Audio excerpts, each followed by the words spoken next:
Muito boa noite, queridos amigos. Estamos aqui de volta em nosso Polêmica Espírita, mais uma semana que estamos aqui reunidos para tratarmos de assuntos doutrinários, assuntos polêmicos, né, como o próprio nome do nosso programa diz, e é uma alegria, né, sempre uma satisfação estarmos aqui com o nosso querido Paulo Neto e com todos vocês. Boa noite, Paulo Neto.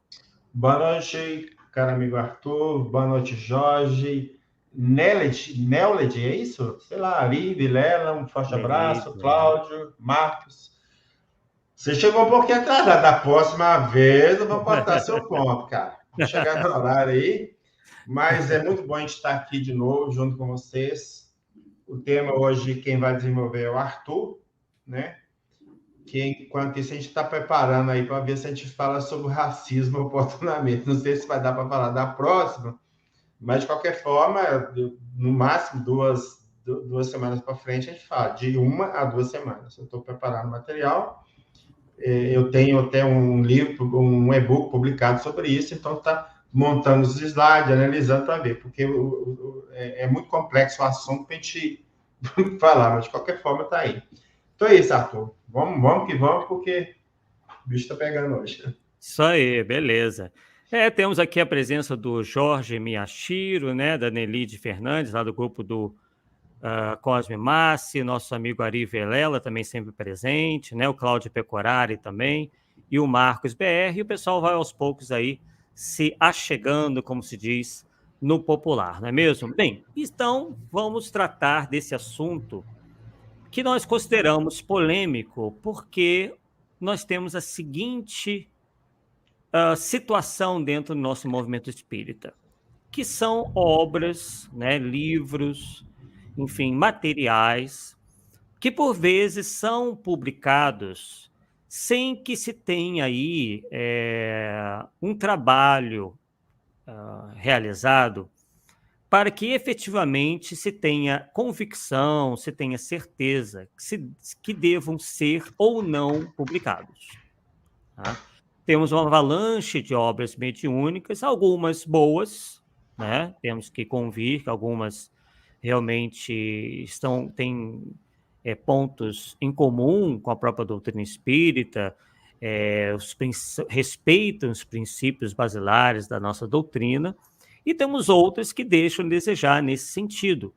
Inclusive, já se encontrando num número bastante grande, né, um volumoso, enfim, contingente aí de obras que são lançadas diariamente, praticamente, né, no nosso movimento espírita, e que carecem, por vezes, dessa chancela, carecem realmente de um embasamento mínimo para que sejam efetivamente levadas a público.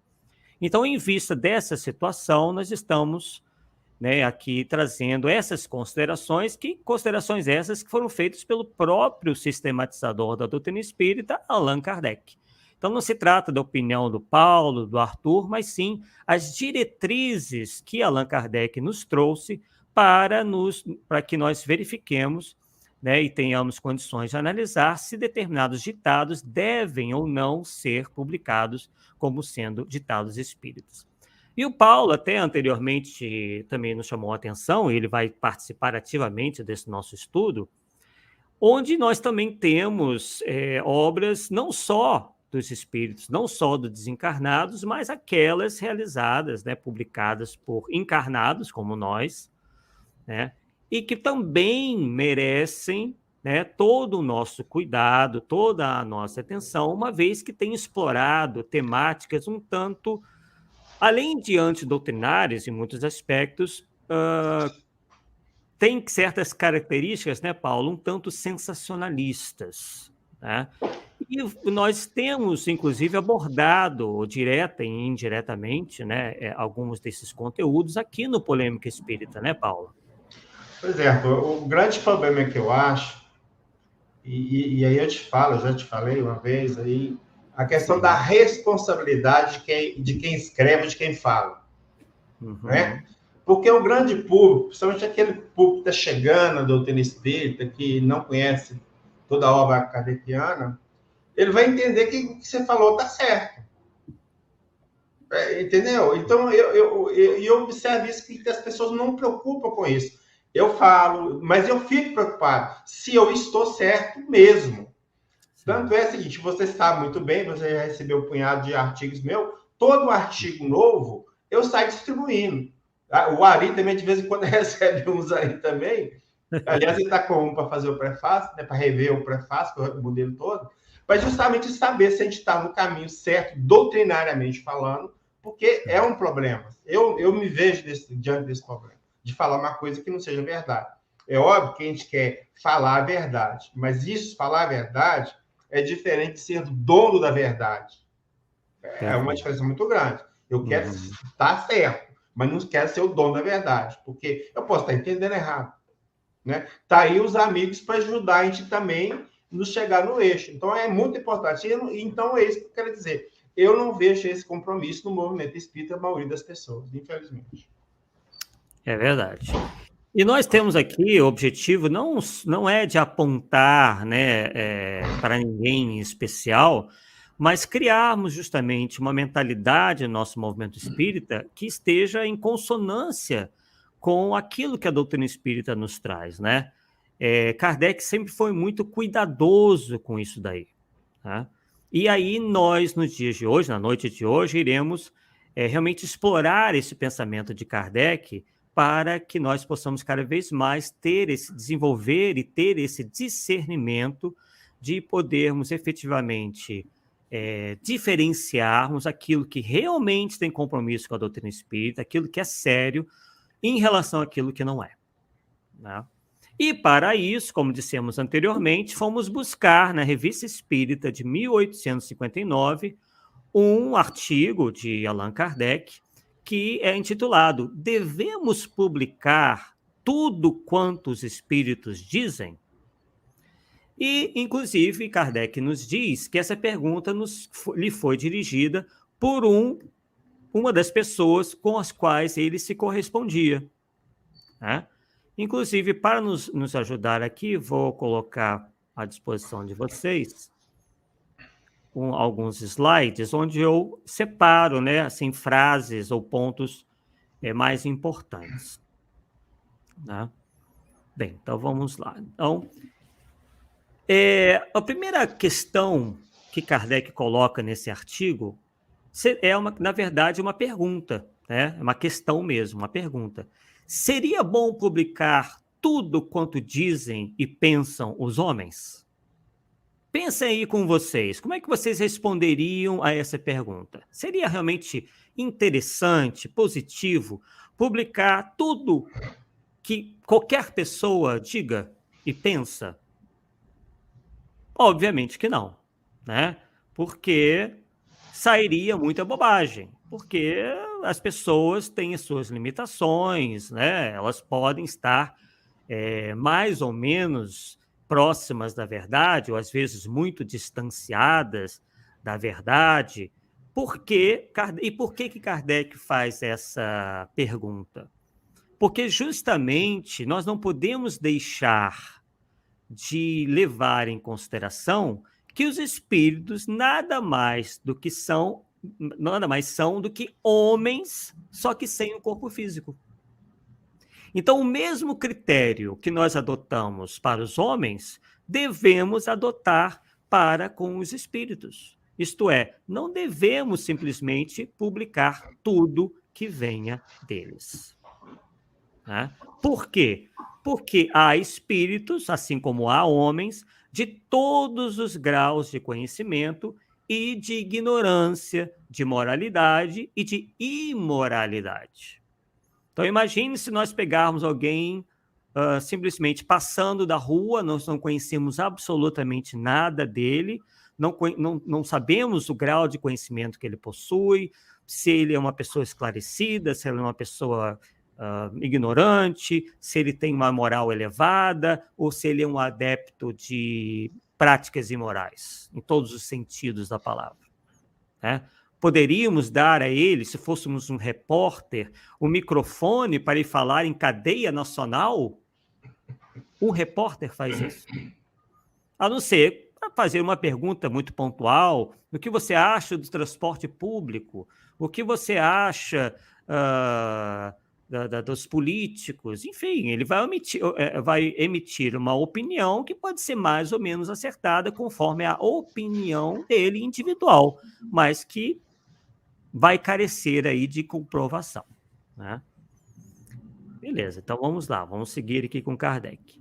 Não esqueçamos que entre os espíritos, assim como na Terra, há seres levianos, desatentos e brincalhões, falsos sábios, vãos e orgulhosos de um saber incompleto, hipócritas, malévolos. Vejam aí quantos adjetivos Kardec se utiliza para descrever os espíritos.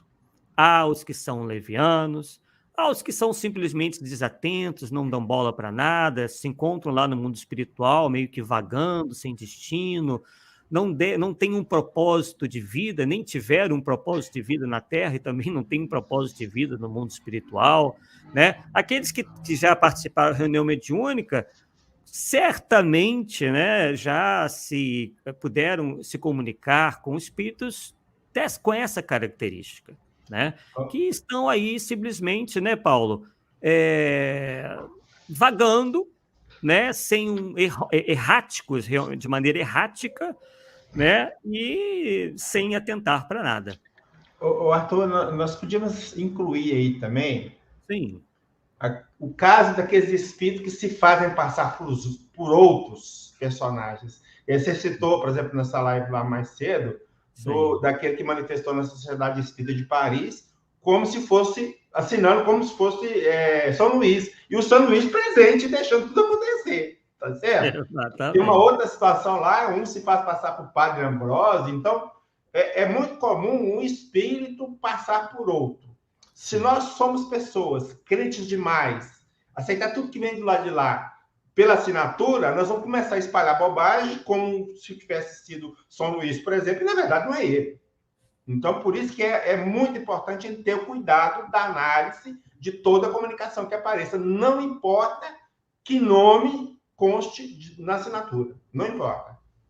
Perfeito, perfeito. Isso, inclusive, né, se encontra no próprio Livro dos Espíritos também, né, na questão número 103, onde Kardec diz, né, que a prática espírita, como todos sabemos, não está livre da mistificação, porque a gente aprende, né, com o estudo da escala espírita, e aí ele repete os mesmos termos, que existem espíritos levianos, ignorantes, maliciosos, irrefletidos, zombeteiros, que se metem em tudo e a tudo respondem sem se importarem com a verdade. E aí consta lá no Livro dos Espíritos justamente essa frase: gostam de causar pequenos desgostos e ligeiras alegrias, de intrigar, de induzir maldosamente em erro por meio de mistificações, como você bem aí lembrou, e de espertezas. Tá? Então, a gente tem que saber disso. A gente não pode simplesmente se postar em frente aos espíritos como se eles fossem semideuses. Inclusive, era assim na antiguidade, né? Os antigos entendiam as comunicações mediúnicas como oriundas sempre de deuses ou semideuses. Indivíduos sempre acima da humanidade. E a gente percebe que esse atavismo, essa crença supersticiosa, meio que existe até hoje. Tem pessoas que simplesmente se ajoelham perante os espíritos sem analisarem o conteúdo que eles apresentam. Né, Paulo? Então isso é muito perigoso, né? Não sei se você se lembra, mas no livro dos Médiuns, no capítulo 31, sim, tem uma mensagem lá que está no Evangelho segundo o Espiritismo. Mas essa mensagem, Kardec, lá no comentário, ele fala assim, que ela foi recebida por um dos melhores médicos da Sociedade Espírita de Paris, patati patatá, e que o nome que assinou é Jesus de Nazaré. Então, olha você, o cuidado que Kardec tem em relação a uma mensagem que ele aceitou que era Jesus mesmo, mas ele fica assim. E depois, um pouco na frente, quando ele vai falar das mensagens apócrifas, tem 2 assinadas por Jesus. E ele critica essas 2 mensagens, só compara com a anterior para ver onde que está o fundo da verdade. Então, para mostrar que Kardec fazia o exame criterioso da mensagem, pouco importando o nome. Aliás, dependendo do nome, mais cuidado a gente deve ter. Exatamente. E o interessante nisso tudo é que nós reservamos algo muito parecido com o que o Paulo acabou de dizer, ele não sabe disso, porque eu não apresentei a ele, que tem a ver com essa questão aí de mensagens tidas como provenientes de Jesus, né? Que nós sempre procuramos exemplificar, né? Obviamente que não seria possível apresentar todas as obras que nós consideramos como de origem mistificatória, até mesmo porque teríamos certos problemas, né? Mas vamos apresentar ainda hoje alguns exemplos para que vocês possam aí se amparar, né? E então, falamos aí dos espíritos desatentos, tem os brincalhões, né? Eles simplesmente eles se riem de tudo, eles querem pregar peças, né, nos médiuns ou nos participantes, enfim, e não são necessariamente malévolos, mas gostam de pregar essas peças, né? E tem ainda os falsos sábios, né, também considerados como, também chamados de pseudo-sábios, que têm as suas ideias próprias. Eles não necessariamente também são maus, mas eles têm os seus sistemas, têm as suas ideias, têm, enfim, as suas ideologias que querem fazer prevalecer sobre todas as outras. Então, também é preciso tenhamos cuidado com esses espíritos pseudo-sábios. Outros são vãos e orgulhosos de um saber incompleto. Quer dizer, o que os domina não é o conhecimento, é o orgulho desmedido de se acharem sabedores do que, na verdade, não conhecem, né? Do que, na verdade, não sabem, né? Então, é preciso também reconhecer esses espíritos. E outros que são hipócritas, né? Falam uma coisa, mas são outra, né? A característica do hipócrita é essa, ele geralmente fala daquilo que ele não pratica, e efetivamente os malévolos, aqueles realmente mal intencionados, que desejam aí a cisânia, desejam criar a confusão, a desinteligência e a falta, e justamente combater a unidade do pensamento. O Espiritismo sempre propugna, sempre propugnou por essa unidade de pensamento que fará com que a doutrina se mantenha sólida, né? Ou pelo menos essa divulgação se mantenha sempre coerente com a doutrina espírita. E na medida em que esses espíritos são ouvidos, acaba-se o quê? Criando seitas paralelas, se criam cismas ao redor da doutrina. E, muito recentemente, nós tratamos sobre o cisma rustenista, inicialmente com um belo estudo do Paulo Neto, né, onde ele esmiuça a questão do rustenismo perante o próprio ditado dos apóstolos, né, porque, como vocês puderam ver nesse estudo que o Paulo Neto fez, os espíritos que se comunicaram com Rustem se passaram, né, pelos evangelistas, né? E aí o Paulo foi lá e foi verificar qual era o pensamento original deles e se contrapunha, né, Paulo, completamente com as mensagens. Não, e uma coisa que eu chamo a atenção, Arthur, e se permite eu insistir Sim, claro. de novo, é a questão seguinte, a crítica textual, o que é a crítica textual? É aquelas pessoas entendidas que vão dentro dos textos bíblicos para analisar, comparar, então, eles chegaram à conclusão que os nomes constantes dos títulos, né, dos evangelhos não designam os seus autores. Tanto, por exemplo, se a gente tem, vamos supor, o Evangelho de João, não é mesmo? Carta de João, carta de Pedro. Acontece que no livro de Atos, por exemplo, lá está bem claro e objetivo que João e Pedro eram analfabetos de pai e mãe. E os evangelhos pai e mãe em termos de aramaico, mas os evangelhos foram escritos em grego, assim, um grego erudito, vamos dizer assim. Então, como é que você vai atribuir para as pessoas? Então, isso falta. As pessoas esse exame crítico. E muitas vezes aceita porque está lá, porque alguém falou, e a gente tem que entrar firme, né? Não tem jeito. É isso aí. Inclusive, é um dever nosso como espíritas, né? Kardec, inclusive, fala sobre isso, que por vezes a gente é forçado a desmascarar essa classe de espíritos, né? E foi efetivamente, né, o que o Paulo especificamente nesse caso fez, onde ficou evidente aí a tentativa de completa mistificação, se utilizando desses nomes veneráveis. Espíritos desse jaez gostam de envergarem nomes conhecidos, nomes famosos, nomes respeitados, para fazer valer as suas ideias, né? Então, demonstrando aí a sua tentativa de mistificação. A mistificação é justamente isso, né? O que é uma mistificação? É um engano, é uma ação, conforme o dicionário, né? É a ação ou efeito de enganar, fazer com que uma pessoa acredite numa mentira, é uma farsa, é uma tapeação, um logro, uma burla, né? Conforme o dicionário que nos ajuda a entender aí de maneira bem exata o que seja uma mistificação.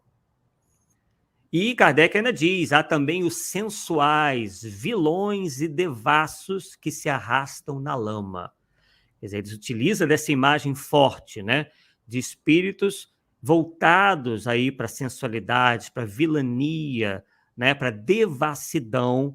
E esses, obviamente, né, pessoal, são mais facilmente reconhecíveis, porque eles já mostram de cara que são espíritos que não se pode confiar. Então, realmente seria louco alguém que, em nome do espiritismo, publicasse algo contendo ensinos, entre aspas, de espíritos assim. Kardec ainda diz o seguinte: o nosso mundo não está na primeira nem na última posição, embora mais vizinho da última que da primeira. Então vamos parar aqui. Achamos muito interessante esse trecho aí, né? Porque o que Kardec está nos mostrando é uma realidade que nós não podemos perder de vista. Nós estamos no mundo que, embora não seja, né, um mundo que ocupe assim a categoria de mundo primitivo, mas nós nos aproximamos muito mais, né, digamos assim, somos muito mais próximos aos mundos primitivos do que aos mundos superiores. Então, nós não podemos perder isso de vista. Né? Então, ele diz lá, o nosso mundo não está na primeira nem na última posição, embora mais vizinho da última posição que da primeira. Disso resulta que o mundo dos espíritos abrange seres mais avançados intelectual e moralmente do que os nossos homens mais esclarecidos. E aí até ficou faltando aí, né? Ficou faltando, não apareceu aí na tela. E outros que estão em situação inferior à dos homens mais inferiores. Então, o mundo espiritual é povoado por espíritos que podem estar em uma situação de progresso intelectual e moral muito acima de nós, ou dos homens mais sábios da Terra, assim como também há aqueles que estão em uma situação inferior aos mais inferiores. Então, perceba que o mundo espiritual está composto, é habitado por espíritos dos mais variados graus de evolução. Então, não podemos perder isso de vista, porque, novamente, muitos de nós continuamos achando que, por ser espírito, possui toda a sabedoria, todo o conhecimento universal, e não é isso que nos diz a doutrina espírita. Tá? Arthur, quando ele está falando da posição do mundo aí, ele está falando em cima da classificação dos mundos que ele colocou, tá? Sim. E a gente tem que sempre entender que no mundo espiritual, em relação a nós, né, o que tem lá é o que tinha aqui. Não tem nada diferente, não. Entendeu? Então, a gente vê tudo que falou, né? Classificou, a gente vê que é a nossa volta. Então, esses espíritos que estão do lado de lá não vão se tornar anjos e nem demônios, vão ser o que eram aqui. Então, vai agir da mesma forma, né? Então, tem que tomar cuidado com isso. Exatamente. E aí incorre também em erro, né, as religiões dogmáticas tradicionais que demonizam todos os espíritos, né? Sim. acreditam que os espíritos, uma tradução errônea aí do termo daimon, né? Daimon, em vez de alma, passa a se tornar demônio, né? Quer dizer, então dando uma conotação sempre negativa aos espíritos. Então, isso, infelizmente, acontece, né? Houve séculos e séculos de demonização da prática mediúnica, como sendo aí um artifício de Satanás, um artifício do diabo, né? O que realmente já é algo que não corresponde à realidade. Então, não é 8 nem 80, nem são anjos, né? Porque desencarnou que virou anjo, como o Paulo aí ressaltou, nem também porque está desencarnado é necessariamente um espírito de uma ordem inferior ou enviado do mal, nada disso, né? É bom que a gente ressalte isso daí, porque às vezes a gente pode receber aí algum amigo de alguma denominação religiosa e é interessante a gente passar essa informação. E diz, né, Kardec, que as comunicações dos espíritos devem ser efetivamente o reflexo de seus sentimentos, tanto de suas qualidades quanto dos seus vícios. Então, as comunicações geralmente refletem isso. Quando não refletem categoricamente, pode ser, inclusive, uma tentativa de mistificação, um espírito de uma ordem inferior querendo se passar por outra. Então, ele vai tentar, né, demonstrar sentimentos e qualidades que ele não possui e vai tentar esconder os vícios. Mas aí Kardec nos diz, né, que alguém com mais experiência saberá distinguir, né, e identificar essa classe de espíritos. Então é preciso aí, segundo Kardec, inclusive vou achar aqui essa frase direitinho para que vocês possam conferir comigo. Kardec diz que é possível realmente desvendar a intenção desses espíritos, né? Então, Sim, pode falar. A gente pode completar aí, né? Reflexo dos seus conhecimentos também, né, cara? Sim. Porque, por exemplo, igual eu falo o seguinte, as pessoas acham que desencarnou, já sabe tudo. Por exemplo, você manifestou o espírito de um padre. Não, sim, existe a reencarnação. Não vai falar isso de jeito nenhum. Do lado de lá, ele vai continuar não acreditando, cara. Vai jurar de pé junto que não existe. Então, não transforma o de ignorante, sabe também. Ele vai falar do mesmo jeito que sabia aqui, vai defender aquela tese dele. Com o tempo, é claro que vai mudar de ideia, né? Com a possibilidade de estar lá, de ter contato com outros espíritos, as próprias reencarnações sucessivas, vai fazer mudar de ideia e chegar à verdade.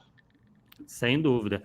E a frase que nós estamos tentando lembrar se encontra lá no Livro dos Médiuns. Ele diz o seguinte: os espíritos só enganam os que se deixam enganar, mas é preciso ter os olhos de joalheiro para distinguir a pedra verdadeira da falsa. E quem não sabe distingui-la, procura um lapidário. Então, alguém, portanto, que não tenha a experiência, o estudo, o preparo necessário para fazer essa distinção, deve fazer o quê? Procurar a opinião alheia, principalmente de alguém que tenha mais experiência, né? Alguém com mais tarimba, com mais conhecimento na doutrina espírita, né? Então, o que acontece, por vezes, são médiuns que, às vezes, recebem essas mensagens em casa, né? E aí se empolgam com as mensagens que recebem, acham que devem publicá-la logo de supetão, né? De uma hora só. Não, devam procurar levar essas mensagens para confrades mais experimentados para que passe por uma análise, né? Inclusive, algumas editoras mais sérias fazem essa análise previamente antes de publicar. Agora, outras não. Outras colocam os seus interesses comerciais acima dos interesses doutrinários, né, Paulo? Então, isso aí é muito perigoso, não é? Com certeza. E aí, já que você falou da análise, eu acho até que as casas espíritas deviam fazer análise das mensagens que os médios dela recebem antes de publicar, porque senão o nome da casa vai ficar mal. na história, né? Agora, se o médium se sentir melindrado, então ele está no lugar errado. Porque Kardec manda fazer isso o tempo todo. Se ele ficar melindrado, é porque está achando que a mensagem é dele. Como não é dele, ele tinha que ficar melindrado de jeito nenhum. Quem tem que achar ruim na análise é o espírito que ditou, né, não, Arthur? Se o espírito não está nem aí, se for evoluído, não está nem aí, agora inferior não vai gastar, claro. Então aí também já é um critério de separação do joio e do trigo, né? É verdade. Bem, então vamos avançar aqui. Daí, diz Kardec, a necessidade de não aceitar cegamente tudo quanto vem do mundo oculto e de tudo submeter a um severo controle, exatamente como o Paulo acabou de dizer aí, né? Quer dizer, tudo mesmo, não é deixar, né, passar. Claro que a gente também não pode simplesmente adotar um critério puramente individual. Ah, eu não fui com a cara, ou eu não gostei dessa informação, eu acho que ela é antidoutrinária, porque também tem isso, né? Tem aqueles que se metem a ser Kardec. Elas acham que Kardec se posicionaria a favor ou contra alguma coisa, e pronto, né? Não procuram pesquisar para ver se aquilo tem alguma fundamentação na própria doutrina, em outras literaturas, né? Não procura ver se existe um consenso universal para aquilo que o espírito está dizendo. Ele rechaça peremptoriamente simplesmente porque ele, como pessoa, não aceita isso. Tem muito disso, né, Paula? Sim, com certeza. Então ele tem que tomar cuidado, né? Justamente prestar atenção nas mensagens. O médium não pode se sentir melindrado, porque é preciso ser feito esse controle, e isso aí, essa fala que você trouxe, Kardec, é oportuna justamente para isso, porque é bom quando a gente mostra a fonte, né, Arthur? Não só, isso não é ideia de Paulo nem do Arthur, não. Quem está falando isso é Kardec, poxa. Então, nós temos que tomar esse cuidado de ter severo controle mesmo, para não, senão, vamos ficar enganados a vida toda, né? É verdade, é verdade. Então é isso, né? Não aceitar cegamente tudo quanto vem do mundo espiritual, né? Eles falam do mundo oculto, né? Do mundo dos espíritos. E tudo submeter a um severo controle.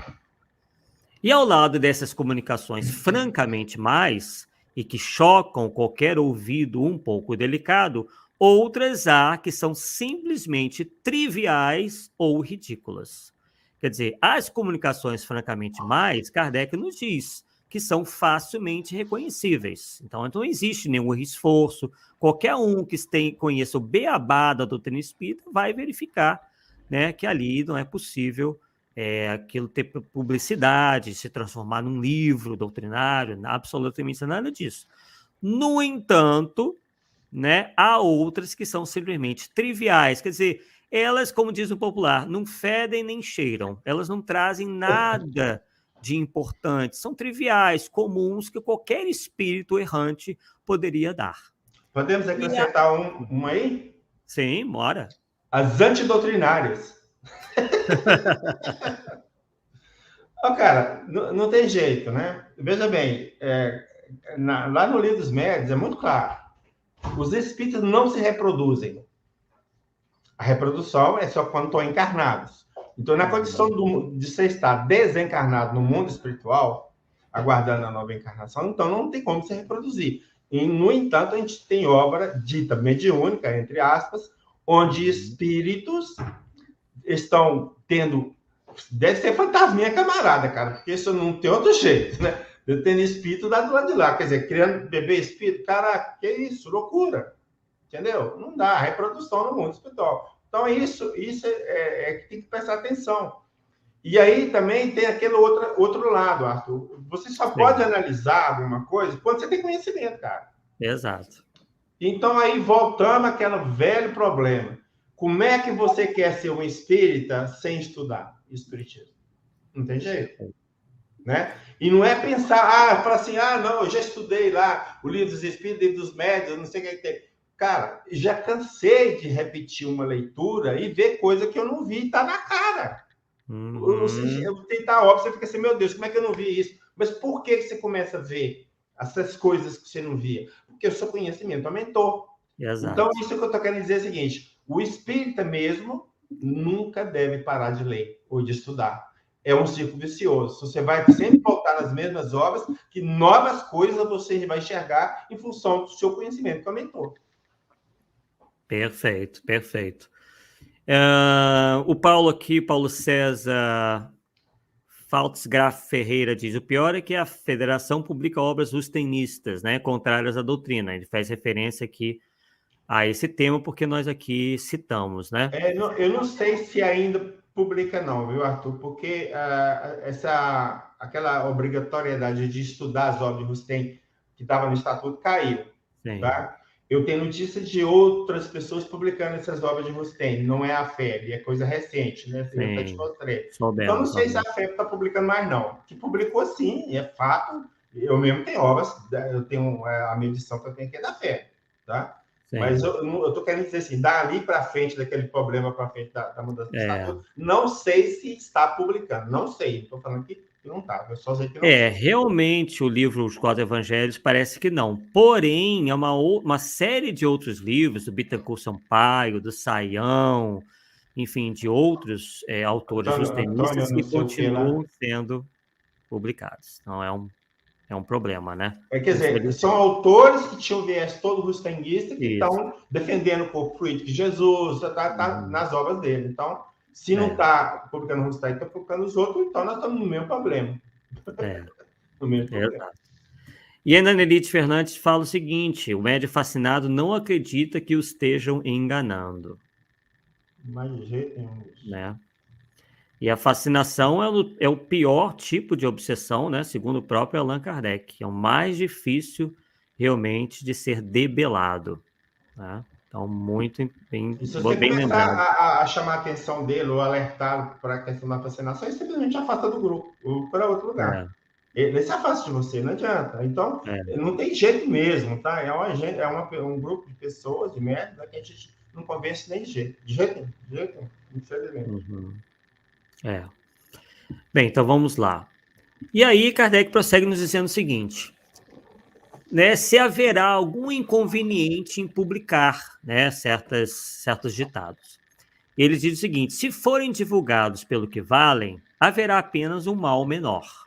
Quer dizer, o que ele está dizendo aqui?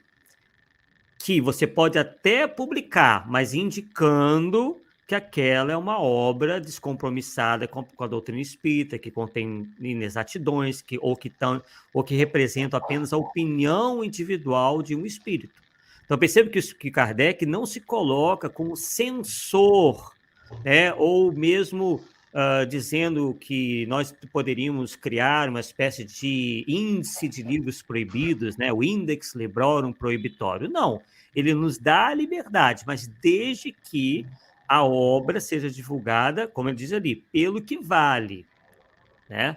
Então ele continua dizendo: se o forem a título de estudo do gênero, com as devidas precauções e com os comentários e as restrições necessárias, poderão até mesmo ser instrutivas. E nós vamos apresentar algumas aqui. Na medida em que contribuam para se conhecer o mundo espírita em todas as suas nuances. Com prudência e habilidade, tudo pode ser dito. O mal está em apresentar como sérias coisas que chocam o bom senso, a razão ou as conveniências. Neste caso, o perigo é maior do que se pensa. E aí, Paulo, o que você me diz desse trecho?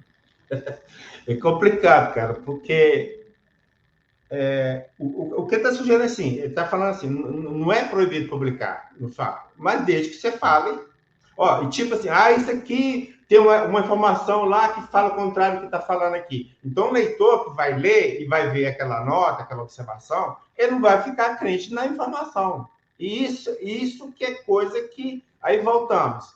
Para a pessoa fazer isso, ele tem que ter conhecimento. Então, aí que está a dificuldade maior.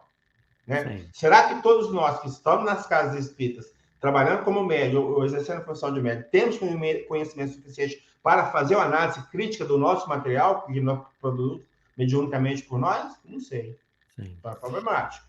É por isso que ele coloca, né, a responsabilidade sobre aqueles que publicam, porque ele diz, o mal está em apresentar, quer dizer, quem é que apresenta? É o autor, né, ou a editora, né, como sérias, quer dizer, apresentam aquilo como doutrinário, como sendo um reflexo da verdade. Então, o mal está aí. Coisas que chocam o bom senso, e o que mais nós temos visto por aí. Né? O que eu observo é o seguinte, eu não sei, isso deve ter acontecido com você. Você faz um texto, manda para a editora. A editora sabe, vou mandar para uma equipe para analisar. Fica Sim. lá, sei lá, um ano por livro, e fala, não me interessa para te É, doutrinar. é, Então, por que isso? E por que elas têm que fazer? Porque a partir do momento que ela publica uma obra, de certa forma, ela está assinando embaixo. Meu. E se isso. tiver bobagem ali, a responsabilidade é dela. Agora, o que tem acontecido no movimento espírita? Então, algumas pessoas têm um certo obstáculo para publicar suas obras, o que ele faz? Vai lá e cria uma editora para ele. E aí ele publica de jeito que quiser. Hoje não precisa nem criar editora, né? Você publica em livro É, individualmente. Basta você ter dinheiro, você publica. Então, ele foge disso, do critério dos outros, danado dos outros, para fazer o que. Então, isso é responsabilidade dele. Então, se você publicou, é responsabilidade dele, não tem o Despitindo. Ou seja, o Despitindo não tem nada a ver com isso. O é Kardec isso deixa bem aí. claro. E as ressalvas não são feitas, né? Porque nenhuma editora, né? Eu estou colocando aqui no lugar, ou tentando entender a mentalidade. Nenhuma editora vai publicar algo onde ele aponte os próprios defeitos da obra, né? Quer dizer, ele vai sempre apresentar como sendo uma obra autêntica, uma obra que é doutrinária e tudo mais. Só que não é isso que a gente tem visto, E a né? gente recebe até sugestão, né, Arthur? Não sei se já aconteceu com você. Ó, isso aqui não está muito bom, não. Você podia mudar, você podia tirar, porque é assim que eles trabalham. É, Não tem é mesmo. jeito. É, sem dúvida nenhuma. Vamos lá, vamos prosseguir. Espíritos zombeteiros não têm o menor escrúpulo de enfeitar-se com nomes respeitáveis. Nós já adiantamos Já sobre isso. falando. Mas sabem também que esses espíritos só abusam daqueles que gostam de se deixar abusar e que não sabem ou não querem destruir suas artimanhas pelos meios de controle já conhecidos. Né? Então, mais uma vez, né, os zombeteiros, os mistificadores, gostam de se passar, né, por outros espíritos que têm nomes respeitáveis, né? Mas sabem também que esses espíritos só abusam daqueles que gostam de se deixar abusar. Quer dizer, há uma sintonia entre espíritos mistificadores e esses indivíduos. Aí você deve me perguntar, mas poxa, como que isso acontece? Porque ninguém gosta de ser mistificado. Só que há, por vezes, indivíduos, e podemos até nos incluir entre eles, né? A crítica também pode valer para nós mesmos, pessoas que têm outros interesses. Né? Elas, por vezes, gostam de receber esses ditados porque elas acabam também se colocando em evidência junto com esses ditados. Então, geralmente são ditados sensacionalistas e gostam de explorar, por exemplo, a questão de previsões para o futuro. Nós estamos aí, nós já fizemos um polêmica espírita sobre essas previsões para 2057, que antes era 2019, já pularam para 2057. Outros espíritos no passado dizendo que haveria aproximação de um astro intruso que ceifaria a vida de 2/3 da humanidade. Quer dizer, essas pessoas, de certa forma, se colocaram em destaque, se colocaram nos holofotes em vista desses ditados infelizes. Né? Então, há ali, os espíritos identificam muito bem quem se afiniza com esse tipo de ditado, porque por trás daquilo há sempre um tanto de orgulho, um tanto de vaidade e aquela vontade de aparecer, digamos assim, mais do que todo mundo, mais do que os outros.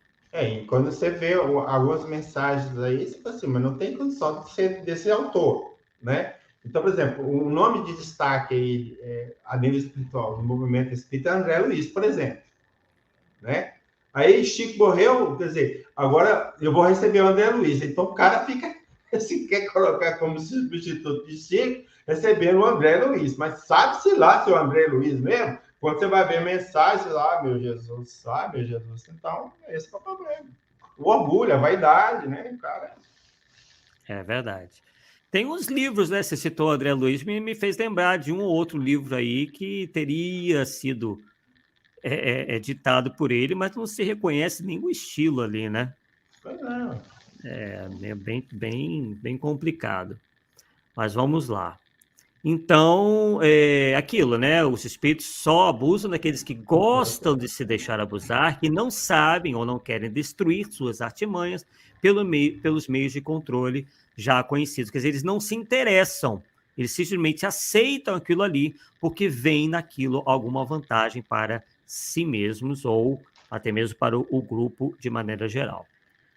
Tais publicações, diz Kardec, têm o inconveniente de induzir em erro, e aquilo que você estava falando, Paulo, as pessoas que não estão em condições de examiná-las e discernir o verdadeiro e o falso, principalmente numa questão tão nova como o espiritismo.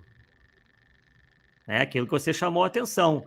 Quer dizer, os neófitos da doutrina, ou aqueles que podem até estar muito tempo na doutrina, mas não se aprofundaram, a gente tem que chamar a atenção para isso também. Tem muita gente que, infelizmente, está esquentando o banco dentro dos centros espíritas. Elas vão lá, assistem uma palestra que está cada vez mais reduzida, de meia horinha, tomam o passe e vão embora. Isso não é a postura de um espírita que queira verdadeiramente se instruir, se aprofundar nessa ciência que é o espiritismo.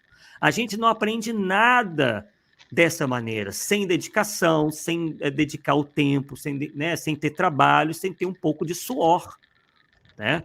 Ninguém se torna mestre, não, claro que nenhum de nós vai se tornar mestre, né? Mas Kardec era efetivamente o mestre. Mas para não se aproximar de uma situação de poder passar o conhecimento, se não se dedicar, né? Então, infelizmente, essas pessoas com esse perfil são muito mais facilmente enganadas por esses ditados, por essas publicações, por esses divulgadores pouco comprometidos, porque elas não se aprofundaram na doutrina espírita e não sabem, não têm condições de discernir o verdadeiro do falso. É um problema sério, porque é igual eu falei, é que esse compromisso que a gente tem de passar aquilo que é verdadeiro, né? Uma certa oportunidade eu estava fazendo a palestra, e aí entrei com um tema que não tinha nada a ver com a palestra em si, mas eu acabei entrando, né? Não sei porquê. E eu falei da questão da possessão, que é a posse física. Rapaz, para que eu falei? Um cara levantou lá atrás, até espumando de raiva, falando que não existia, não sei o que tem, que o livro dos métodos e tal. Eu falei assim, meu amigo, vai ler a Gênesis. É só a Gênesis que você vai ler. Então, entendeu? Então, muitas vezes, assim, a falta de um conhecimento aprofundado leva a pessoa a defender uma tese que não é verdadeira, doutrinariamente falando, né? Por isso que, muitas vezes, quando a pessoa te fala sobre uma certa situação que você... Arthur, você pode estar enganado nisso? Seria bom, de bom tom, a gente ver, rever o ponto, analisar, será que eu estou certo mesmo ou errado? E, de repente, o cara vai estar certo também. Né? E não é simplesmente não aceitar e achar ruim com o cara, né? Então, por isso que a gente tem que ter, como eu sempre falo, a mente aberta para aceitar o contraditório. Mas sempre naquilo que eu te falo. Achismo por achismo, eu fico meu. É verdade. Não, você sempre fala isso aí mesmo. A Nelides tem uma observação aqui. As casas espíritas também têm responsabilidade nessa falta de interesse no estudo da verdadeira doutrina. Muitos nos centros nem têm conhecimento correto da doutrina. Exatamente. Né? Então, é um trabalho conjunto, né? E muitas vezes a pessoa é levada ao cargo de presidente do centro, por exemplo, sem conhecimento doutrinário de uma maior profundidade. Então, como é que ele vai orientar aquela turma dele? Meio difícil, né? Infelizmente. Inclusive, foi feita uma pesquisa, né, apresentada pelo Marco Milani e alguns outros confrades numa live, onde eles fizeram uma pesquisa com dirigentes espíritas e se chegou a números ali que apontavam que alguns dirigentes espíritas sequer tinham lido todas as obras da codificação. Meu Jesus. Meu Jesus. Então, realmente, é muito sério, né? E, claro, as pessoas não se identificaram justamente para que eles pudessem dizer a verdade, né? Então, é algo realmente muito preocupante, tá? Bem, então vamos lá. Vamos seguir aqui. Deixa eu ver aqui. Ah, tá. Vamos lá. Bem, e aí Kardec nos diz, são armas fornecidas aos adversários, esse tipo de obra, esse tipo de publicação, que não perdem a oportunidade de tirar desse fato argumentos contra a alta moralidade do ensino espírita, porque, diga-se mais uma vez, o mal está em apresentar seriamente coisas notoriamente absurdas. Então, o que acontece? Essas obras são publicadas sem nenhum critério, e aí vão cair nas mãos de pessoas que já são críticas em relação ao espiritismo, não acreditam ou mesmo atacam, enfim, né? Já não acreditam no espiritismo e se põem a atacar o espiritismo. Isso é mais uma arma que nós damos a essas pessoas, a esses adversários, porque eles leem coisas que se dizem espíritas, publicações que se dizem espíritas e que na verdade verdadeiramente não são, né? E já logo disse, tá vendo? Isso aí é o espiritismo. Exatamente. Tá? Então, quando a gente vê aí essa questão mesmo das previsões de certos acontecimentos que não acabam ocorrendo, né? Não se confirmam, isso é uma arma fornecida ao adversário. Está vendo? Esses espíritos não sabem nada. Eles dizem que sabem prever o futuro e não acertam uma, né? Então, isso realmente é munição para os adversários que adoram, né, buscar, né, procurar essas falhas para atacar o espiritismo em si, que na verdade não tem nada a ver com isso. Então vamos lá. Mais tarde, diz Kardec, quando o espiritismo estiver vulgarizado, né, popularizado, mais conhecido e compreendido pelas massas, tais publicações não terão mais influência do que hoje teria um livro de heresias científicas. Até lá, nunca seria demasiada a circunspecção, porque há comunicações que podem prejudicar essencialmente a causa que querem defender, em escala muito maior que os grosseiros ataques e as injúrias de certos adversários. Vejam bem, queridos amigos, o que Kardec está dizendo. Que os maiores inimigos da doutrina espírita, Carlos está dizendo com outras palavras, mas se conclui isso, que os maiores inimigos do espiritismo podem estar nas suas fileiras, e que tem mais oportunidade de causar danos do que aqueles que atacam o espiritismo e que, né, proferem injúrias, né, contra o próprio espiritismo e os espíritas. Né? Por quê? Publicam livros repletos, como, por exemplo, de heresias científicas que são, né, facilmente desmistificadas e desmascaradas por pessoas, às vezes até de um conhecimento intermediário de ciência. Nós, por exemplo, temos essa experiência com 2 temas, né? O primeiro em relação à Atlântida, né? Que alguns livros ditos espíritas propagam por aí como sendo algo verdadeiro, né? E não um mito criado por Platão. E tem uma tese nova aí, que inclusive nós discutimos no nosso canal, lá o Arthur Azevedo Difusão Espírita, que é a teoria da Terra Oca. Quer dizer, já temos a Terra plana, que já é ridícula por si só, mas obviamente não tem nada a ver com o espiritismo. Mas aí nós estamos vendo que algumas obras ditas espíritas têm importado esse conceito de Terra Oca, ou de Agartha, vocês podem depois pesquisar aí, que é algo que não tem a menor possibilidade de existir, é uma total heresia científica. Inclusive, lá no nosso canal, eu coloquei lá um breve documentário que mostra, efetivamente, em imagens, como é que é o interior da Terra. E não tem nada de louco. Né? Mostrou lá as máquinas perfurando quilômetros e quilômetros abaixo da Terra, e a Terra não é oca coisíssima nenhuma. E tem gente que está dizendo que tem uma sociedade que vive lá nesse interior oco da Terra, e que são homens superiores que estão lá escondidos. Enfim, cria-se toda uma história fantasiosa que imagine um adversário do espiritismo vendo isso numa obra dita espírita. Quer dizer, efetivamente é colocar o espiritismo numa situação ridícula, né? O que tem Então, de oco é a cabeça desse pessoal, cara. hã? O que tem de oco é a cabeça desse pessoal. Tem É lógica, verdade. cara. Tem lógica. É mais uma cabeça oca do que terra oca. É. Né? E outra questão que também tem invadido muito aí é a questão de misturar espiritismo com ufologia, né?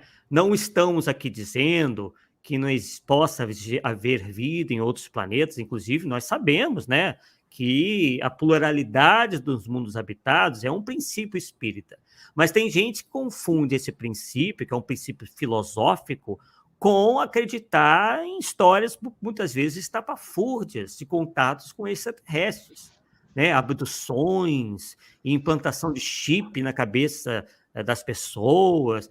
Enfim, se isso existe, isso não pode ser objeto de estudo do espiritismo. O espiritismo não se imiscui nessas coisas. Deixa lá para outras pessoas, para pesquisadores que vão efetivamente ter que provar se isso existe ou não, né? E não vir numa obra espírita e dizer que isso está confirmado, que são todos reptilianos e toda essa série de fantasias que tem invadido o movimento espírita por aí, né? Inclusive em canais do YouTube, com mais gente aqui do que o próprio canal da Rai TV, né, Paulo? Quer dizer, olha o número, né, de pessoas que esse tipo de informação sensacionalista tem atraído. Olha para você ver que interessante, né? Na Revista Espírita, nós temos comunicações de espíritos que habitavam Júpiter, ou, quer dizer, habitava porque não sei se está habitando hoje, né? E Kardec não fez escarcel daquilo, né? Colocou lá como coisa normal, sem chamar atenção. Ah, um ET aqui comunicando, sei que, entendeu? A gente sabe, porque a gente estuda a Revista Espírita, mas a maioria dos espíritas não sabe, né? Inclusive, aí tem um que você citou, que é habitante de Júpiter. Quem? São Luís. São Luís. Tá certo? Exatamente. São Luís. Exatamente. Aí manifestou São Luís, Bernardo Palissy, que é aquele que fez o desenho de Júpiter, e Sim. o Mozart também, e eu acho que Chopin também manifestaram. Então, são 4. Então, mas está lá, assim, bem sutil, você não percebe isso. Né? Ele podia ter explorado isso. Ele não explorou, jogou, foi na boca, tratou como coisa comum. Agora a gente, né? Inclusive, ele ressalta, né, que o corpo dos habitantes de Júpiter é muito próximo à própria constituição perispiritual de tão etéreo, tão sutis que são, né? Então, não é nada de que se possa captar com telescópio, né, a olho nu. Né? Inclusive, eles se deslocam desses mundos com uma facilidade muito grande, né? Tudo em função dessa característica do corpo que eles ostentam. Não é mesmo? E aí eu digo o seguinte: se pega um ser humano, coloca na nave, ele cai lá em Júpiter, dá uma voltinha, depois ele volta, porque assim, não tem vida em Júpiter. E fatalmente vai falar, né? Acontece que jamais ele poderia falar isso. Mas por quê? O que ele pode falar, em Júpiter não tem vida da forma que eu conheço. Sim. Ele tem essa referência, que nossos sentidos permitem perceber. Agora, no qualquer planeta fora da Terra, até mesmo na Lua, vamos supor, nós podemos ter habitantes numa dimensão diferente que não ferem os nossos sentidos. Então, para nós, não tem. Então, você vai discutir se tem construção em Júpiter ou não, cara, se você não sabe de nada. Né? O próprio Kardec, os espíritos disseram para Kardec, a matéria existe em estado que é desconheceis. Como é que eu vou falar que não? Você pode falar, é possível. É estranho, mas é possível. Tudo bem. Mas falar que não tem... Exatamente. Tanto é que Kardec, frente à complexidade dessa temática de vida em outros planetas, ele é bastante, assim, cuidadoso. Ele coloca, inclusive, utilizando, né, o futuro do pretérito. Seria, teria, né? Porque efetivamente não tem como afirmar peremptoriamente, mas também não nega peremptoriamente, né? Que é a postura mesmo de um cientista, né? Ele não pode simplesmente sair negando ou sair afirmando sem ter provas positivas daquilo.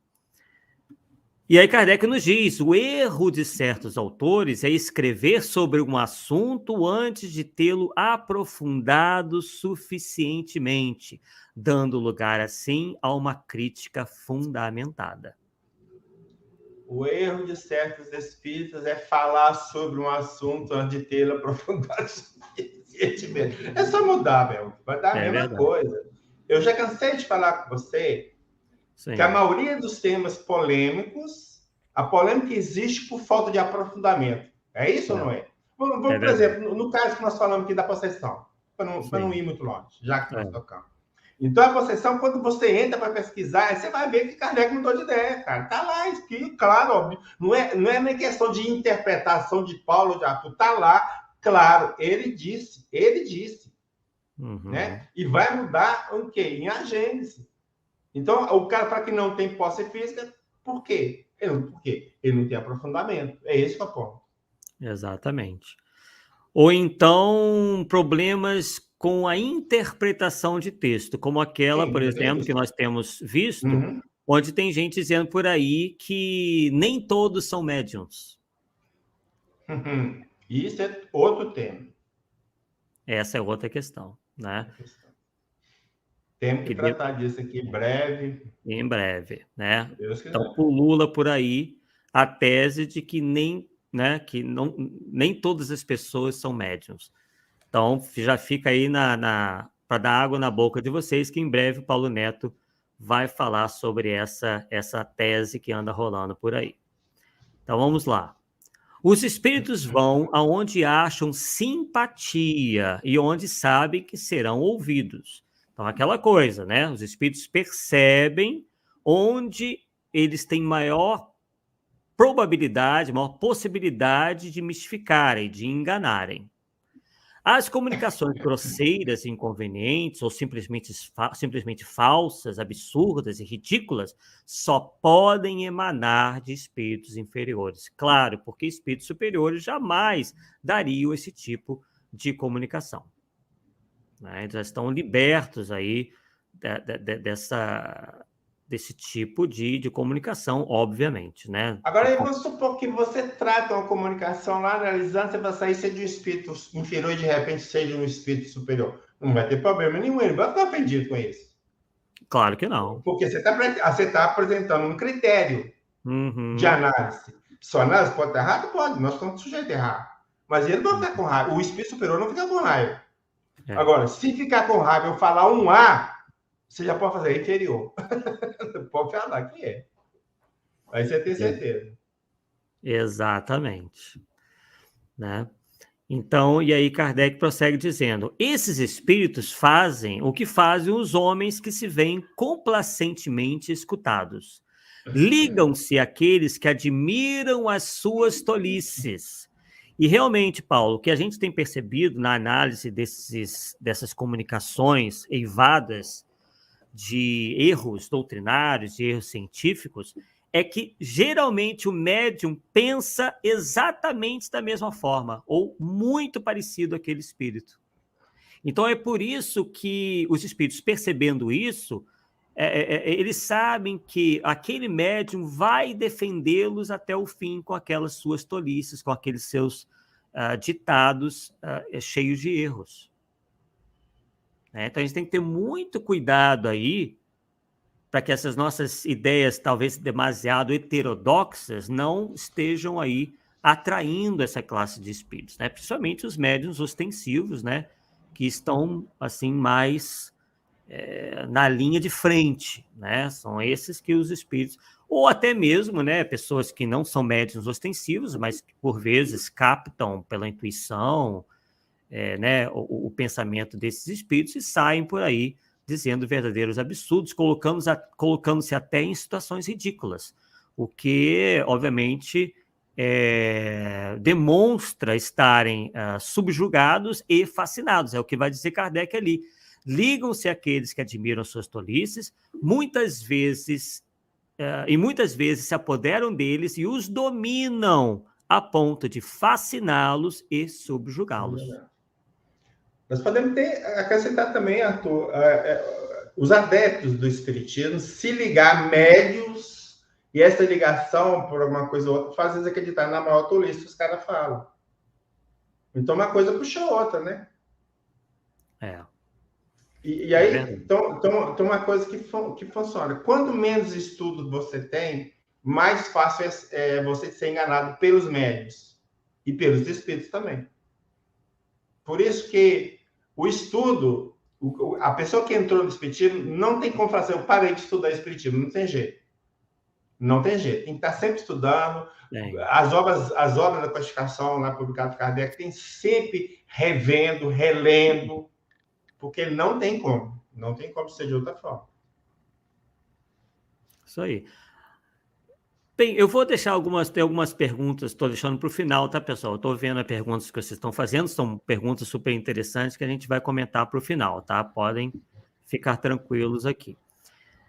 Bem, então, vejam que é uma questão muito séria, né, que pode levar aí a uma fascinação e a uma subjugação. Inclusive, no Livro dos Médiuns Kardec cita vários casos, assim, né, de que as pessoas que passam por esse tipo de obsessão, por vezes, perdem o controle da situação, né, os espíritos, por vezes, os colocam em posições ridículas, né, ao ponto aí de eles não terem mais, talvez, controle sobre a própria vontade.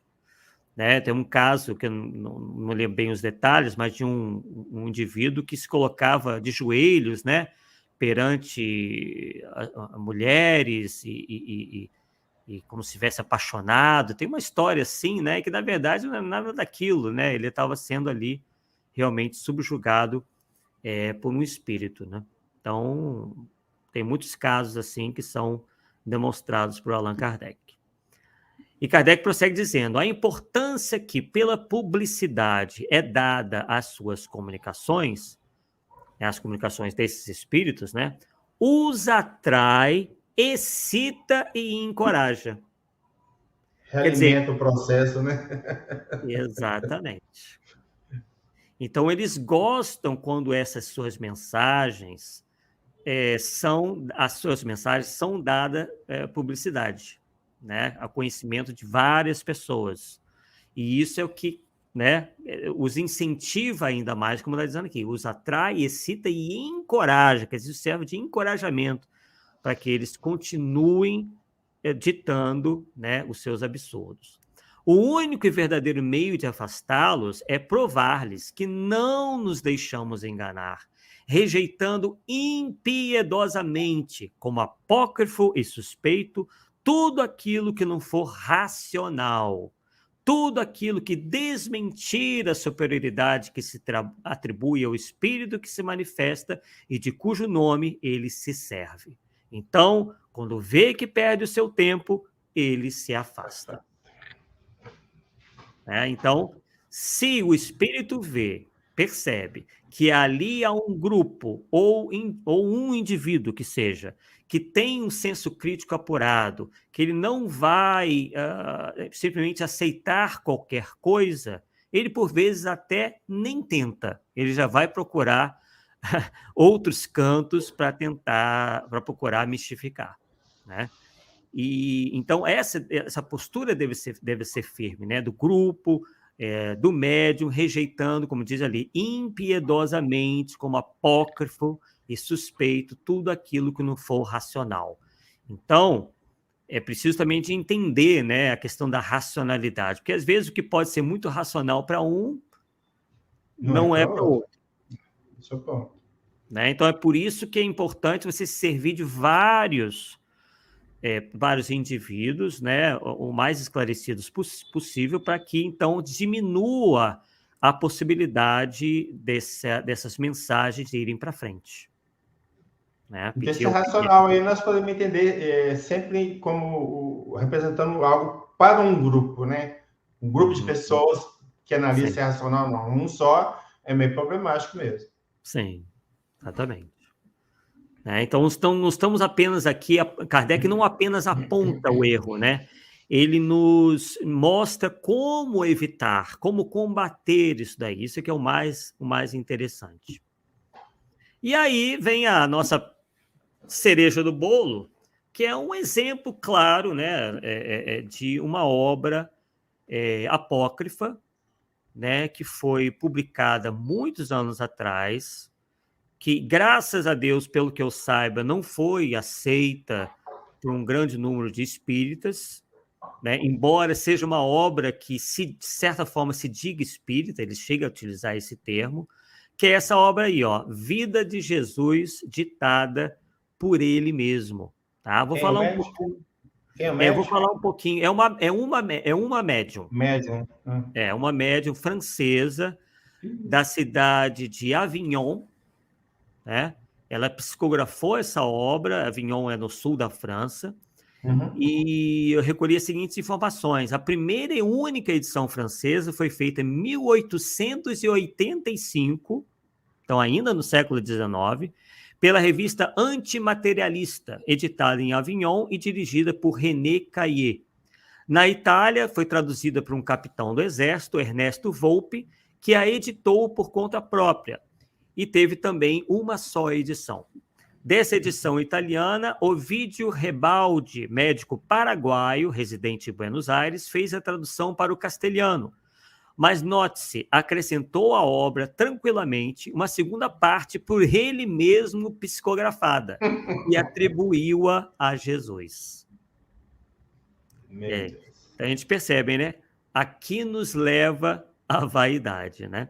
E aí o Rebaldi é quem confessa que, depois de haver sido procurado certa noite pelo Cristo, a quem viu, ele diz ter visto, né? E com quem diz ter conversado de igual para igual, né? A gente vê como que é evidente que o vaidoso médium não leu as obras de Allan Kardec, tão amplamente divulgadas na Argentina.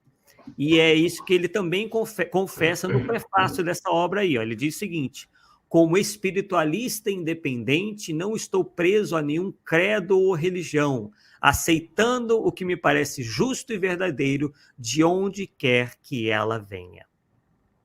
Então, essa postura, Paulo e amigos, não sei se você tem reparado, tem sido a postura de muitos médios enganados por aí, ou muitos divulgadores enganados. Eles geralmente dizem isso. Eu não vou ficar preso à ortodoxia espírita. Né? Quer dizer, então, eu sou um livre pensador. São várias, né, as desculpas, né, ou as alegações, né, para defender essa postura aí e defender obras desse teor, né? E aí uns se dizem universalistas. Não, eu não estou preso ao espiritismo, eu acredito em tudo, né? Tudo que aparece eu acho bom. Quer dizer, aí fica nessa situação aí de presas fáceis de Arthur, mas se o cara falar que não está preso ao espiritismo, por que ele não sai, então? Pois é. E aí a edição que circula na Argentina é feita de dupla mistificação e apresenta mensagens apócrifas com a assinatura não somente de Jesus, mas de Maria, Barnabé, Sara, Mateus, João, Paulo de Tarso, etc. Inclusive, esses comentários que eu estou lendo aqui é do livro do Wilson Garcia, tá? Que é um confrade nosso, que também tem trabalhos muito bons aí de análise crítica de obras mediúnicas. Tá? E aí ele continua dizendo, como amostra das aberrações que a obra contém, obra que é, antes de tudo, fruto da vaidade dos que a psicografaram, se temos esta observação maquiavélica do falso Cristo a respeito da mediunidade. Isso está na página 255 da edição brasileira. Abre aspas. As honras da mediunidade não se adquirem sem causar transtornos ao organismo humano, e esses transtornos determinam frequentemente o desequilíbrio das faculdades mentais. E aí, Paulo? Que beleza, hein? Mais adiante, ele diz o seguinte: quer dizer, os médiuns ficam doentes do corpo, e a doença física, ou seja, no organismo, poderá levá-los à loucura. E assim, a cavilosa entidade, fazendo-se de Cristo e escamoteando o Livro dos Médiuns, publicado 24 anos antes, afasta os leitores das sessões mediúnicas e do possível interesse pelo estudo da doutrina espírita. A obra monstruosa, segundo Wilson Garcia, tem mais de 400 páginas, mas as aberrações estão em quase todas. Vejamos mais esta, na página 250, quando a entidade zombeteira, aquilo que nós falávamos há pouco, faz a maior confusão entre alma e espírito. Abre aspas. A morte desprende a alma da matéria e liga estreitamente ao espírito, de maneira que o espírito torna-se invulnerável por meio da alma. Fecha aspas. Que confusão, hein, pessoal? Meu Deus. E aí, prosseguindo, ele diz o seguinte, já estamos terminando. O texto umbralino parece redigido por um débil mental, segundo Wilson Garcia. Inútil o leitor relê-lo, não tem sentido, mas a intenção, como de todo o resto da obra, é patente. Perturbar a mente do leitor com tendência ao fanatismo, levando-o à obsessão. A Vida de Jesus, ditada por ele mesmo, foi lançada no Brasil em 1935, em tradução feita da segunda edição em espanhol, datada de 1909. Há quase 50 anos entre nós, a obra do Anticristo teve até agora apenas 6 edições, graças a Deus. As 6 vendidas, é inegável, fora do movimento espírita, não obstante a editora também apresentá-la perfidamente como um compêndio didático do espiritismo. Vale a pena ainda registrar que um dos prefácios é de autoria do português Diamantino Coelho Fernandes. Nós vamos apresentar uma outra obra desse senhor, então residente no Rio de Janeiro. Ele foi inconscientemente, devido ao seu misticismo cego, um corruptor da literatura mediúnica. Estimulado pela obra do Anticristo, psicografou com as trevas livros que atribuiu a Paulo de Tarso, Maria de Nazaré e outras personalidades ligadas a Jesus. Diamantino Coelho Fernandes desencarnou tragicamente em um desastre. Isso consta do livro do Wilson Garcia, chamado O Corpo Fluídico, pela editora O Correio Fraterno. E também há observações do nosso estimado Jorge Risini falando sobre essa obra. Então, temos um exemplo prático aqui daquilo que nós falamos. E, como prometemos, separamos essa obra desse médium português chamado Diamantino Coelho Fernandes, que é A Vida em Saturno, que teria sido ditada por nada mais, nada menos que Maria de Nazaré. E lá ela descreve como é o planeta Saturno, fisicamente falando, e os seus habitantes. E quando a gente vai comparar com aquilo que a astrofísica, que a astronomia, que a astronáutica nos dizem sobre Saturno, os erros ali são facilmente detectáveis. Então, trouxemos aí 2 exemplos de obras que, graças a Deus, não convenceram a maioria dos espíritas, mas que são exemplos aí claros de mistificações e obras que certamente não agregam absolutamente nada, nem ao espiritualismo e muito menos ao espiritismo. Arthur? Sim. Você já ouviu falar no Eurípides Barçanufo? Claro. Todos nós. Interessante essa obra aqui. Estou vendo aí? Sim, sim. Eurípides, Médio de Jesus. Está escrito aqui: mensagens recebidas pelo médium Eurípides Barçanufo entre 1906 e 1909, em Sacramento, Minas Gerais. São personagens de destaque que ele, quando vivo, não teve coragem de publicar. Olha para você ver. Publicaram depois que morreu, tudo bem. Mas tem São Vicente de Paulo, Santo Agostinho, tem a Maria, aqui tem personagens, Samuel, Kardec também, mensagem de Kardec, Mateus, São João Evangelista, São João Batista. Então, só para você ter ideia. Então, o médium era tão consciente que ele não teve coragem de publicar a coisa. Não estou falando que é falso, não. Não estou falando que é falso nem que é verdadeiro. Estou mostrando o critério dele.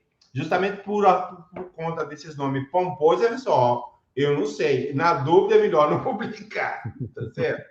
Eu achei interessante, embora não vi muita coisa gritante aqui que possa questionar, mas de qualquer forma, eu gostaria de mostrar isso aqui para ficar um registro de ter um médico consciente. Nós temos exemplo de um médico consciente, recebeu mensagens de espíritos assim, muito elevadas que não deixou publicar. Isso publicado depois que morreu. Muito interessante. Então, fizemos aí um apanhado, né, desse artigo muito interessante de Allan Kardec, na Revista Espírita, 1850, né, onde ele pergunta se deve-se publicar tudo quanto venha dos espíritos, né? Fizemos aí esse apanhado, uma vez que ainda enfrentamos, né, esse problema dentro do nosso movimento espírita. Bem, vamos aqui às perguntas, né? Boa parte feitas pela nossa... que está sempre conosco, né? Ana Cristina Lima, sempre com argumentos bastante interessantes, perguntas bastante interessantes. Vamos ver se nós poderemos, né, conseguiremos responder a contento. Ela pergunta o seguinte: esse controle não deveria ser individual, sendo cada um responsável pela análise? Por que ter espíritas com essa responsabilidade e com poder, entre aspas, né, de censura? Todos podemos nos equivocar. E aí, Paulo, quer fazer um comentário sobre essa Ué, se todos nós podemos equivocar, o próprio que recebe pode também, né?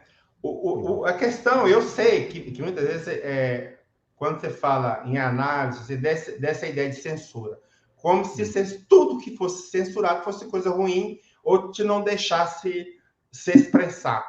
Quando, na verdade, em alguns casos, algumas situações, a análise é algo objetivo e no sentido de evitar que seja publicado coisas que não deveriam em nome de outra pessoa. Porque quando eu publico um livro, eu estou publicando um livro com a chancela espírita, e de certa forma eu estou envolvendo o espiritismo. Então, teoricamente, se eu for um cara sensato, eu tenho que aceitar o critério de controle de outras pessoas, para saber se aquilo que eu estou publicando é espiritismo mesmo ou não é. Não, então, eu vejo dessa forma. Eu aceito uma boa, sinceramente. Eu não tenho esse problema, sabe? Agora, mas porque eu vejo mais o meu compromisso com a doutrina acima de tudo. E eu não quero sair publicando coisa que seja, vamos dizer assim, antidoutrinário. Para mim, isso seria a morte, como diz o outro, seria a morte. Esse argumento da Ana Cristina, eu já me deparei com esse mesmo argumento. Tem pessoas que acham isso, né? Que esse controle deveria ser individual, e elas encaram isso como uma espécie de censura. Eu não concordo, né? Como eu já disse, com isso, inclusive baseado no que o próprio Kardec disse, né? Que nós não devemos publicar tudo que venha dos espíritos. Então, ele já vai logo na raiz da coisa, ele vai na fonte, né? É claro que com isso ele não pretendeu censurar nada. Inclusive, no catálogo racional do próprio Allan Kardec, há obras lá que atacam o espiritismo, ou que tem vários pontos antidoutrinários. Até Hussein cita lá, ué. Até o Hussein cita. Só que ele faz uma observação, né? Exatamente. Então, na verdade, Ana Cristina, se você for verificar, ninguém tem esse poder de controlar o que as pessoas leem, né? Não existe espíritas recolhendo obras e tacando fogo ou evitando que sejam vendidas. Isso não existe. O que existe são divulgadores que nós achamos responsáveis, que apontam os problemas de determinadas obras e que inclusive, se fossem por elas, essas obras sequer teriam sido publicadas, porque atentam contra os princípios doutrinários. E outra, não são todas as pessoas que teriam, nós vimos isso aqui, que estariam em condições de diferenciar, de discernir o certo do errado, a verdade do erro. Isso é dito pelo próprio Allan Kardec, como nós vimos hoje. Né? Então, isso advém de uma postura, eu acho, demasiadamente liberal, né? Onde simplesmente se lança tudo no mercado e vamos ver no que vai dar. Eu acredito que não seja por aí. Se tem que ter, não uma censura, mas sim uma análise prévia de tudo que sai, principalmente aquilo que se diz espírita, porque senão daqui a pouco, né, não se vai saber exatamente o que o espiritismo ensina ou não ensina, e isso, como nós vimos, dá armas para os adversários do espiritismo que querem ridicularizá-lo, querem atacá-lo de qualquer maneira e vão pegar essas obras aí para dizer que aquilo é espiritismo, né? Bem, ela ainda pergunta, Kardec colocou na Revista Espírita de 1864, em um artigo, que a presença de joio no monte de trigo não significa ausência de grãos de boa qualidade. Essa frase não poderia ser aplicada nessa situação? E aí, Paula? Olha, o grande problema em relação a essas obras é a questão do público. Não somos nós, eu e o Arthur, por exemplo. Ou talvez muita gente que está aqui na sala, pelo conhecimento que cada um tem. Mas o público que não tem conhecimento vai comer o joio achando que é trigo. Então, por isso que a gente tem que falar, isso aqui é joio e aqui é trigo. Pronto, o cara tem que decidir o que vai comer.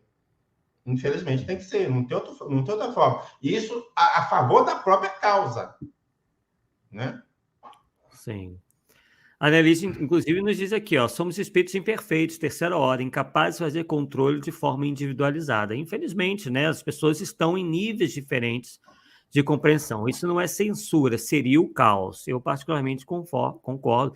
Se mesmo fazendo esse trabalho já está difícil dentro do movimento espírita, eu imagine se não tivesse, fosse liberado, né, qualquer um publicar qualquer coisa em nome do espiritismo. Ia ficar realmente bastante complicado. Edmilson. Lá cima. Não, eu já marquei ele aqui, estou indo pela ordem. Então, a Ana Cristina, continuando aquilo, né, de publicar tudo e filtrar o que for necessário, e no futuro, talvez transformar um joio em trigo. Talvez o que ela queira dizer é que, algumas vezes, há coisas que a gente acha que é joio, e, na verdade, não é. A gente não pode dizer que isso não aconteça realmente. A gente sabe que há certos relatos dos espíritos que não são bem aceitos, né, pelos espíritas ainda, porque por vezes eles se esquecem, né, de verificar outras obras, né, enfim, marginalizam determinados conceitos, dizendo que esses conceitos são antidoutrinários, sem efetivamente pesquisarem se são ou não. Então, nós não podemos realmente negar, né, que isso efetivamente ocorra, né? Obras são tidas como joio e que, na verdade, não são joio, né? São trigo. Ela ainda pergunta, já vou chegar aqui no Edmilson, que é o próximo, para a gente encerrar. Quais os médios da doutrina espírita que recebiam as mensagens de Jesus e do Espírito da Verdade? No Livro dos Médios, naquela mensagem que tem a assinatura Jesus de Nazaré, Kardec simplesmente fala assim, essa mensagem foi recebida por um dos melhores médios da Sociedade Espírita de Paris. Ele não identifica quem é. Então, não tem como saber. Tá? E aí, só, Ana, essa mesma mensagem que está lá no capítulo 31, a mensagem número 9, ela está no Evangelho segundo o Espiritismo, item, no capítulo 6, o Cristo Consolador, se não me falha a memória, o 6 ou 4, sei lá. É a mensagem número 5, que lá vai ter assinatura Espírito de Verdade. Então, para mim, e em função de uma pesquisa que eu fiz, o Espírito de Verdade, Jesus, é o mesmo personagem. Sim. Inclusive, também, a minha opinião, a opinião do Cosme Massi, de vários outros divulgadores aí, que chegaram às mesmas conclusões. Sérgio Aleixo, né, e outros divulgadores também. É muito claro. Enfim, mas é aquela coisa. Também nós não tomamos determinadas informações como a ferro e fogo. Quem não quiser aceitar, né, né, Paulo? Inclusive, a minha pesquisa está no meu site. Se quiser entrar lá, está lá. Para dispor o que quiser. Mano. Exatamente. Está tudo lá. E temos aqui o Edmilson Lima, que diz o seguinte: considerando o volume de informações que Kardec recebeu, estudou, catalogou e, após análise, publicou, hoje esse volume é enorme pela internet. Como melhor utilizar o controle universal hoje? Eu diria que não tem jeito. Não tem jeito. Até mesmo porque cada um tem sua opinião, então, até mesmo a respeito do controle. Vamos dar um exemplo aí, depois, não sei se já fiz a live sobre isso, se não fez, depois a gente vai fazer. A questão das colônias, tá? Então, o que eu observo, e aí vocês vão me desculpar, eu posso estar errado, mas eu observo que há um ranço muito grande em relação às obras de André Luiz. Então, porque André Luiz fala em colônia, então não existe colônia. Vamos combater tudo que vem de André Luiz, tá? Eu não estou defendendo colônia nos moldes da descrição que ele fez. Não, não é isso. Eu estou defendendo o conjunto, tá? Então, o que eu descobri?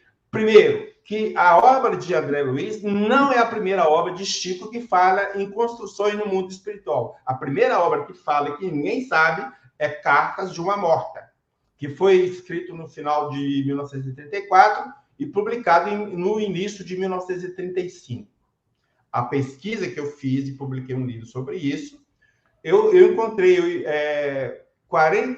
17 fontes, hoje estão 17 fontes, anteriores a Cartas de uma Morta, que falam em construções no mundo espiritual. Olha, para mim, isso é o controle. Já passou por controle. Ah, mas Paulo, você está... Peraí, como se eu... Pera ainda. Kardec disse que a primeira edição do Livro dos Espíritos ele usou 10 médios. Eu estou apresentando 17, eu estou mais do que Kardec, cara. Então, isso que é controle. Então, agora, eu apresento isso como controle. O cara, não, você não passou por controle. Quer dizer, até a ideia do controle já é um negócio difícil de entender. O que é controle? Quantos?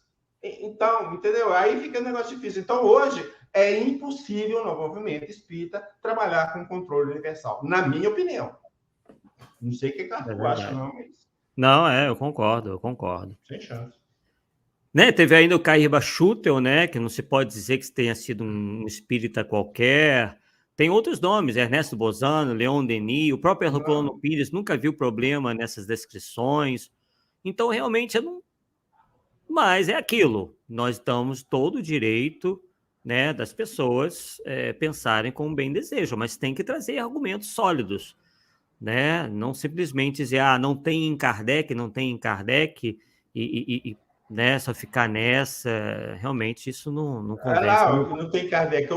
Lá em Kardec, na Revista Espírita, tem uma mensagem mesmo, né, que a Terra é uma copa grosseira do mundo espiritual. Poxa, então... O controle universal, inclusive, nos fala do quê? Que devam ser médiuns desconhecidos uns dos outros, em locais diferentes. Isso tudo a pesquisa do Paulo Neto está mostrando. Esse locais diferentes, Arthur, vamos considerar países diferentes, tá? Países diferentes, desconhecidos uns dos outros, em épocas completamente diferentes, que não se conheceram mesmo porque não eram contemporâneos. E tem que passar pelo controle da lógica da razão. Se não tiver lógica, não aceita. Exatamente, né?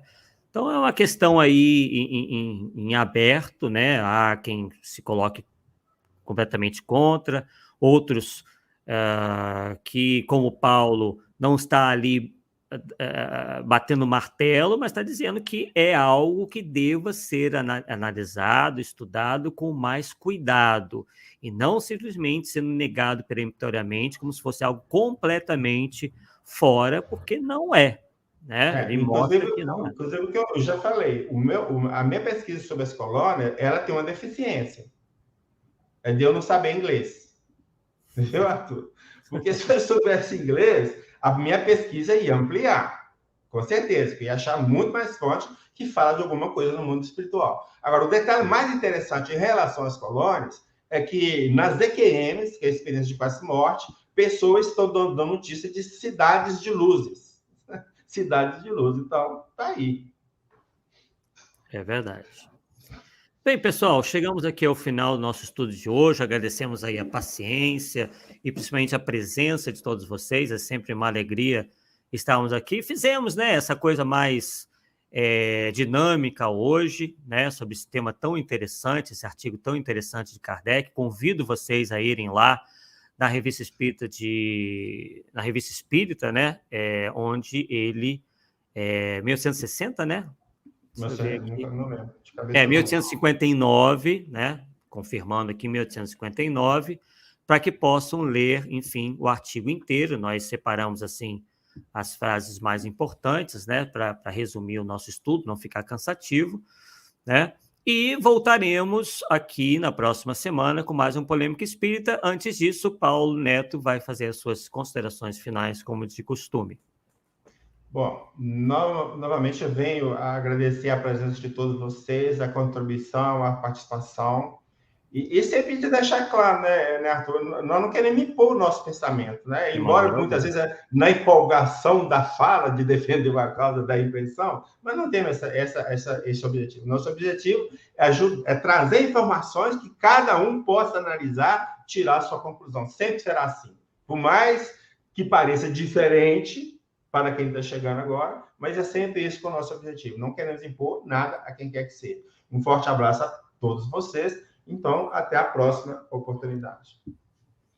Perfeito, né? Estaremos, então, aí de volta na próxima quarta-feira, né? Sempre com um assunto polêmico, afinal de contas, esse é o objetivo do programa, e trazer não só a polêmica, pela polêmica, mas os esclarecimentos, aquilo que a doutrina nos diz, enfim, todos os dados positivos aí, para que cada um possa efetivamente tirar as suas próprias conclusões. Como bem disse o Paulo Neto, nós estamos aqui querendo impor nada a ninguém. Tá ok? Então, mais uma vez, agradecemos e até a próxima, pessoal. Até lá. Tchau, tchau.